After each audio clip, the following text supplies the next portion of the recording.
My name's Winnie, and I'm going to do a review on the episode of Criminalised that I've just watched, which is episode 20, season 9. Okay, this episode, I just have to start off and say it was boom. I'm well done, writers. I'm liking this episode. So it starts off with like a black and white type of old movie type of style. So like you see like a moon in the sky, like clouds passing, and all of that business. And then it's like at the bottom it says like West Virginia, 1965 or 6, 7, one of those numbers, 1960s. And this woman is like running in some field, and she like falls over, and she's like, oh my god, somebody help me, blah blah blah blah blah. Well, she turns around and she sees this man with like, I assume man, with huge Wellington boots, and she looks up, and then it cuts to like obviously the BAU where they are now. And straight away, I can't speak for everybody else, but I was thinking, oh, okay, so this is going to be about a murderer that is like, okay, been killing for years, or he's like passed on his killing craziness to his children. Flash forward obviously to current time, and we see that some can I use the word hillbilly? I'm gonna use the word hillbilly. Some hillbilly up in middle of nowhere in his caravan is like, just got home from a hard day's work, hears a noise, turns around, goes to, find out what's going on, and of course he owns a gun. I swear everybody in West Virginia seems to own a gun. Okay, so he has like this huge gun, and when I mean huge, I mean like it was like gun, and he opens his door because he hears a noise, and he looks around, and there's nobody there. So obviously you're assuming that everybody knows he's about to die. The music, the lighting, he's about to die. So he looks around, doesn't see anybody. Next thing you know, some next noose, like it was like a barbed wire type of thing, wraps around his neck, like tightens it, and like he said, does some crazy twist around the thing, like that film. What's that film where the girl's head turns all the way around?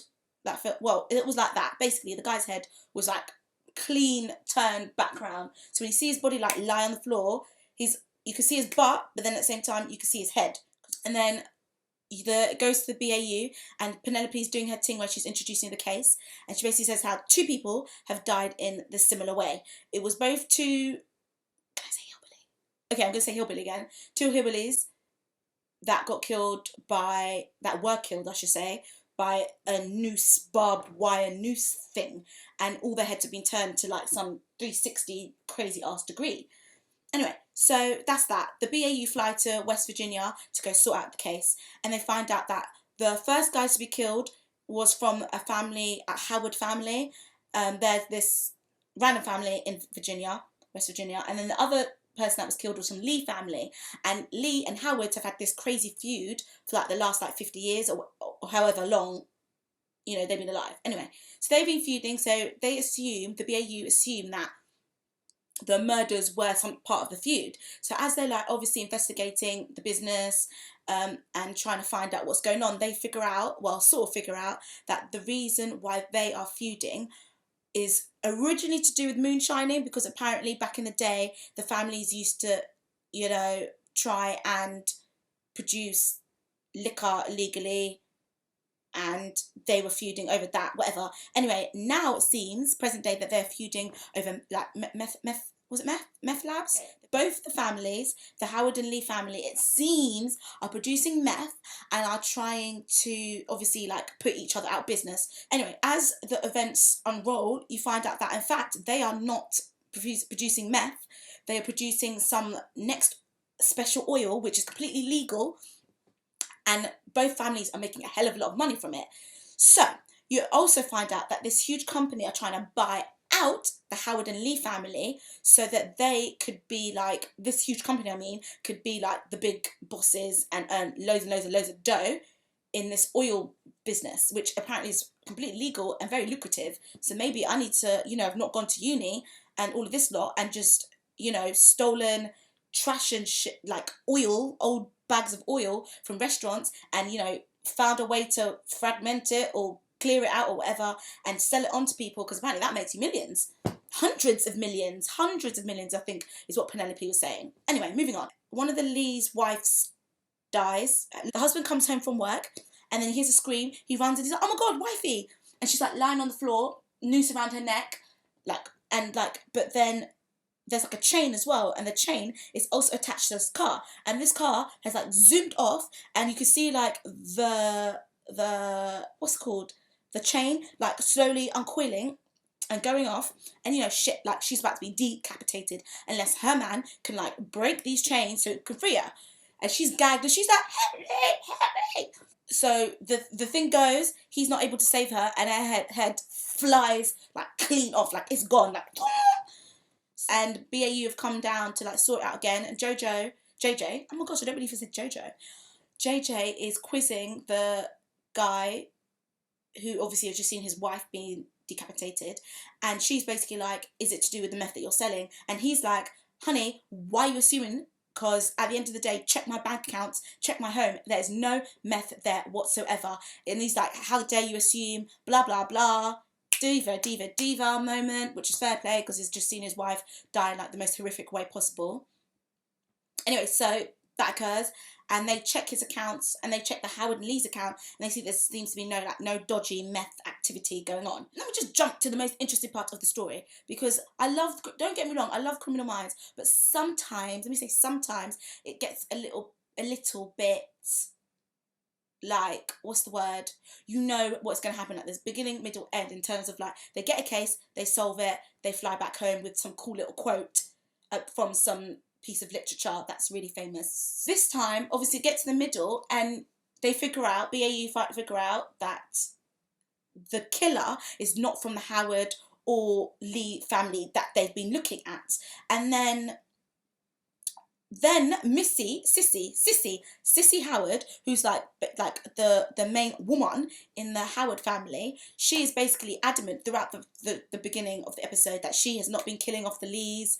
This feud is nothing to do with the murders, blah blah blah. Yeah, so Missy gets kidnapped, but my woman, she crazy. She is praying to God, well, not God, the person of vengeance, to basically come down and help her seek revenge for her son and somebody else's death. So while she's praying, there's like a crash in the other room, and she's like, thank you, Lord. And she gets her gun, because as I said, everybody has a gun.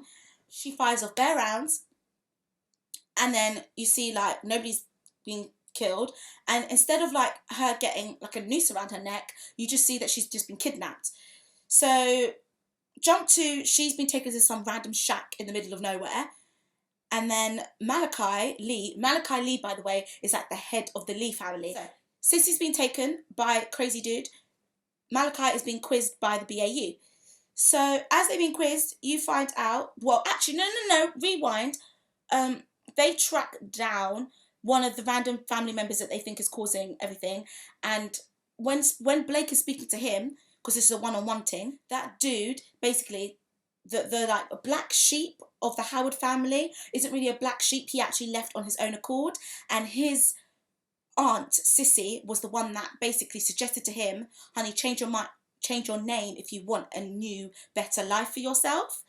So from that, Blake figures out that Sissy is actually, in fact, Magdalene Lee, who disappeared like 40 years ago from the family. So Sissy, who married into the Howard family, is in fact Magdalene Lee, who was Malachi's sister.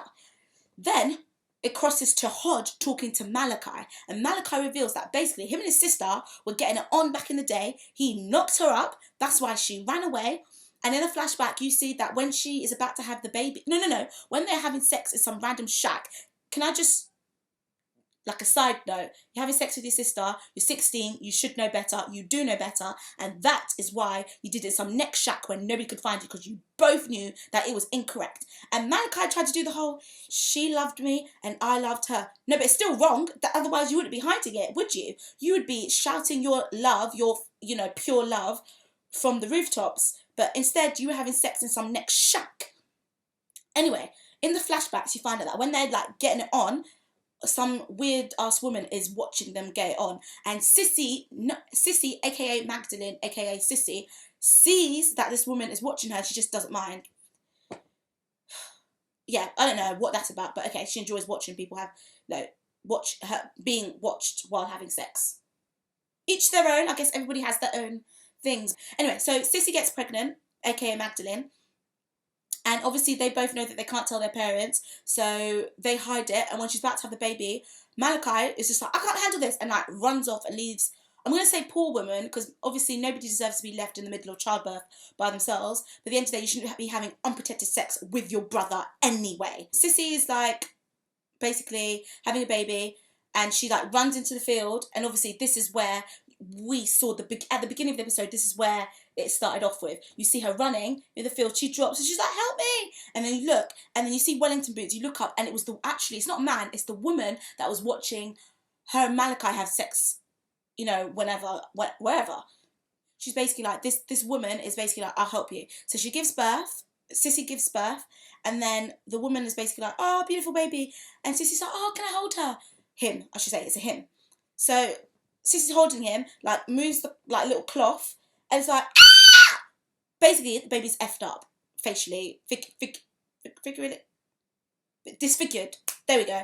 The baby is disfigured. And I'm sorry, why is she acting like she didn't know that? Like, when a brother and sister have a baby, obviously the baby is going to be disformed, disfigured, whatever the word you want to use. So I don't know why she was shocked, but what, boy, okay. So she was shocked, and she's basically like, oh my God, my baby's ugly. When really it's disfigured because your ass couldn't give it up to somebody else. Like, don't act like in the hillbilly Alps there is no other, you know, people around where you can have sex with. Yeah. So Sissy gives the baby up to this next woman and basically like disappears, runs away.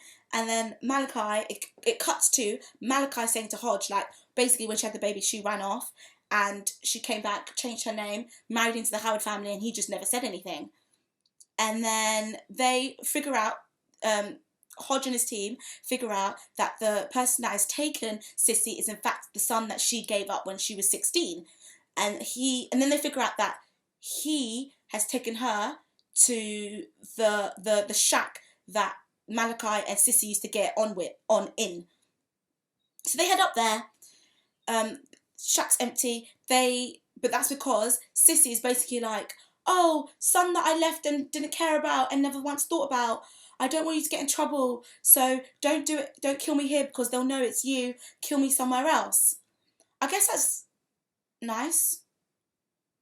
Yeah, let me say that's nice. So yeah, he takes her to the middle of some random bushes, trees, fields, and you know the BAU split up, and it's Blake who is like, oh my God, I found Missy, blah blah blah blah blah blah, and then the guy, I can't remember his name, crazy psycho, basically disfigured, blah blah blah. Anyway, he's basically like jumps onto Blake. They do a little tussle. They get thrown into this little dirty lake. And then Morgan is like, runs up, and he's like, Blake, where are you? Blake finally gets out the water, like rolls over onto like in front of Morgan. So he's like, shoot the water. So they shoot loads of times, and then everybody's like, oh my God, like where's the body? So they rescue Sissy, and then everybody's like, oh, the guy must be dead. And JJ has a moment with Blake where she's like, are you okay, like for real? And Blake's like, yeah, I'm fine. And JoJo's like, no, you're not. Sissy's been rescued, aka Magdalene, and the sheriff of the town is basically like, the whole family, Howard and Lee family, are confused why Malachi Lee just basically helped them find Sissy Howard. And the sheriff's basically like, I got asked a lot of uncomfortable questions, and he's saying how he doesn't want to be Malachi or Sissy because he's gonna have to explain how basically they are brother, no, not even basically, they are brother and sister, and they hooked up time ago and had this illegitimate disfigured child. Yeah. So Malachi is leaving the station, goes into the lift opens, and it's Sissy like in the corner all roughed up and gross looking. And he's basically like, it should have been me that should have been killed. And Sissy like, it should be both of us. And they leave the station together, open up the door, and you see that basically like the Howard family and the Lee family, which is like bare people, are basically like, what the hell is going on? You guys have something to tell us. Hold on. So obviously, Sissy is really Magdalene Lee. So technically, half of the Howards are actually Lees. Oops. Yeah, good luck trying to explain your your incest to your whole entire family. You're supposed to be the matriarch. You're supposed to be setting an example, and you were hooking up with your sister when you were 16. Basically, the moral of the story is don't hook up with your sister or family member, because your child will be effed up and that child will come after you and try and kill you. And also, oh my god, get to the ending of the episode, and this couple are in the middle of nowhere in some cute little cabin, and then crazy child, disfigured child, I can't call him a child, he's a grown-ass man, has survived the 50, bullets that were thrown into that lake that he was thrown into. He is basically about to kill another couple and carry on killing. So yeah, episode 20, you get like 10 out of 10 for that. Okay, thank you very much for watching. Bye-bye.